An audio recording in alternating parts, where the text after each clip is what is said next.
Blake, looking back at the last game, I know maybe the first half didn't go how y'all wanted to defensively, but what adjustments did y'all make at halftime to really kind of figure things out in the second half? You know, a lot of it just has to do with catching up with the speed of the game. And that's a tough offense to simulate, and just how fast, those old linemen come off and how fast everything can be. And you try to simulate that the best you can in multiple different ways as you can. And it takes a few series to get used to that. And once you do, you settle back in the second half, come out and get a stop and get the ball back to their offense and get them pinned down there and go 3 and out. And then you get the one play drive there that you love to have back and do that differently. And then the last series, obviously, get off the field and find a way. So, it's a lot of little things. And against an offense like that, and I've always said this for years, it teaches you so many fundamental things. If you take a poor first step, have your eyes in the wrong place, you play the high pad level, you're going to pay the price. And if you have your eyes in the right place, you take a good first step, you play with good pad level, you play physical, and you do a good job tackling, getting downhill, then you're going to be in a good spot to make a play and get them behind the sticks and get off the field. So when you don't do it, they make you pay. When you do your responsibility, do your job, so to speak, then you end up in a good situation. So, when I was on the other side of it, coaching with an offense like that for a decade or so, people would always ask me, how do you practice against a spread? I said, well, here's the things that a triple option offense teaches you. And being on this side of it, it teaches you the same thing. You better get your eyes in the right place. You better take a good first step. And that's carryover for every week, even this week against Cincinnati. So we talked to our players yesterday about that. Like, hey, you can take those same fundamental lessons from Saturday and carry them this Friday against Cincinnati. Blake, when you look at a team like Cincinnati, a team that could be legitimate in contention for a national championship, what concerns you the most now facing them when you look at that offense? Obviously a big game, excited to play, and my kids are really excited. They're locked in and as focused as they've ever been. But they've got playmakers all over the field. I mean, you don't look at their offense and see a weakness. I mean, you're talking about a football team that about beat Georgia in the bowl game last year, a quarterback who very well could be, a high round draft pick, a Heisman in the Heisman talk, tailback who started it at Alabama, second or third in the conference in rushing, 2 tight ends that look like NFL type guys and can run down the field and long, and I think they're 3rd and 4th on the team in pass receptions. Number 12 out wide is just he wasn't healthy a year ago, so you didn't really see a lot about him, but at least the team's in receptions and can get down the field and take the top off of it. 7 and 8 can do the same thing from the slot to the field. And then the O-line is they look like a Power 5 football team, long, athletic. So you got a lot of issues. We don't have, you don't have a weakness. Hey, we don't have to worry about this guy, so let's attack this thing. If you stop the run, yeah, but Ritter's going to put it in the air. Okay, you cover the receivers up and cover the routes up. Now Ritter's going to take off. So you got a lot of issues you got to take care of. So it's going to take our best ball game of the year to make sure we can kind of hold them in check. When you play a team like that, is there a way to affect what they're doing, or do you have to sit back and base, or what do you do? No, I think you attack at multiple things, like we do each and every week. Whether it's bring 7, drop 8, whatever it may be. So you got to mix the look up, and there's no doubt for Ritter, you got to definitely do that, because if he knows what you're in, if he knows, hey, I got this look, this coverage, this front, this look, I'm going to get in the right play, and he can hurt you, and that's where he's lethal. But if you can change some things up, maybe post snap, then you have a chance, an opportunity, maybe to get a tackle for a loss or turnover and put him in a bad situation and get off the field. So you just got to take your same game plan and just keep, get back into the swing of it. A week of triple option, you kind of get away from that a little bit, but you got to kind of get back into it this week and get back after it. And on top of that, you're going against a very good offense and a very good quarterback, so you got to keep mixing up looks for us. When you play a team like Navy the week before, does the discipline level that you get from playing them defensively begin to carry over a little bit? Yeah, I definitely think so. Like, it's just, when you see a gain from Navy, a play goes for a gain, it's always because of fundamental mistakes. Hey, my eyes weren't good enough. My first step wasn't good enough.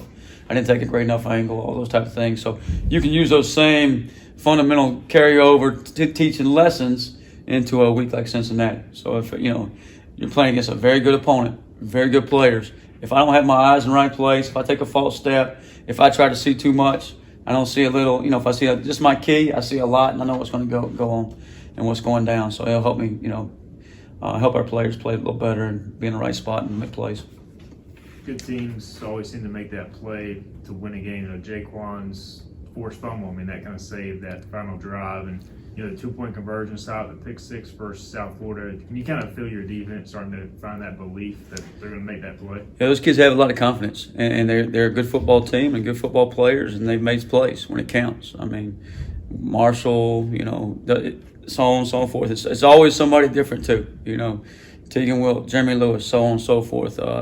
You know, a guy that played great the other night was Elijah Morris up front. You know, made play after play after play. And then Jaquan McMillan makes the final play. You know, I'm not sure it was a completed pass, but at the end of the day, it got us off the field and got the 4th downs was important. But he's been huge for us this year. And he just comes to work every day.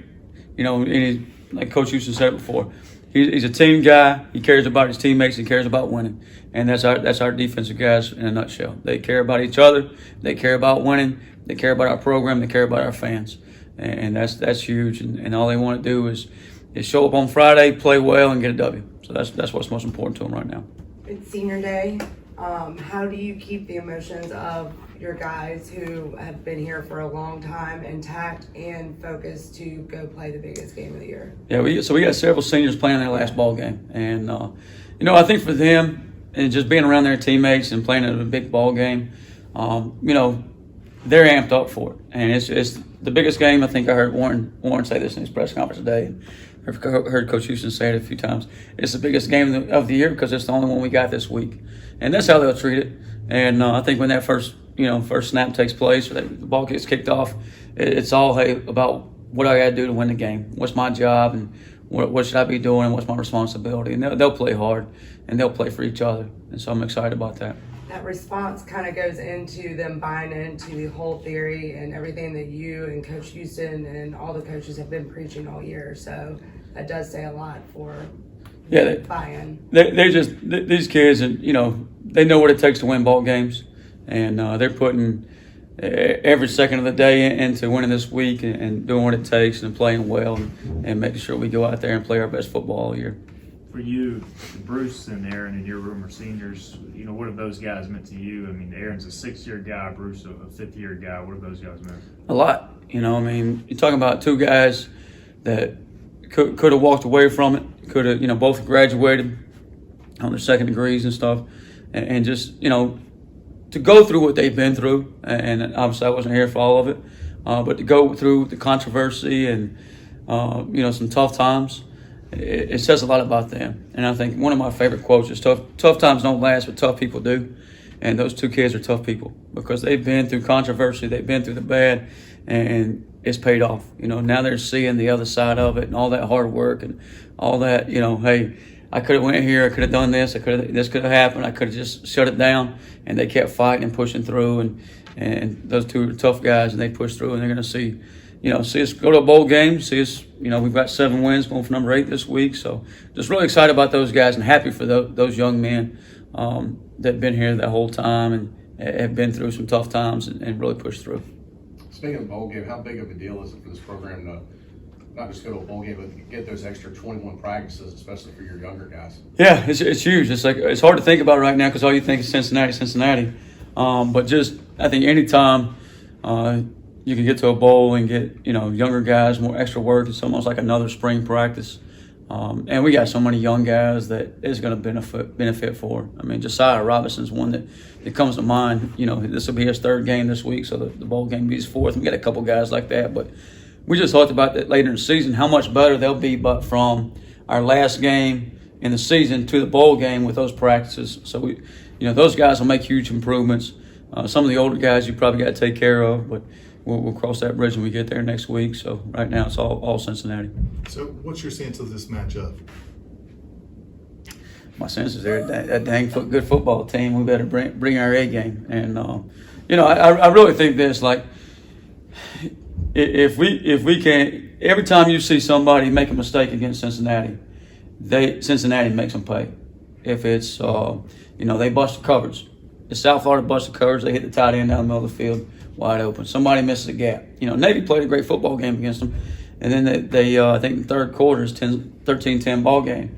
And the backer gets out of his gap and boom, he slices up the field for about 40 yards and a touchdown. And that's kind of consistent throughout the season. They are a good enough football team.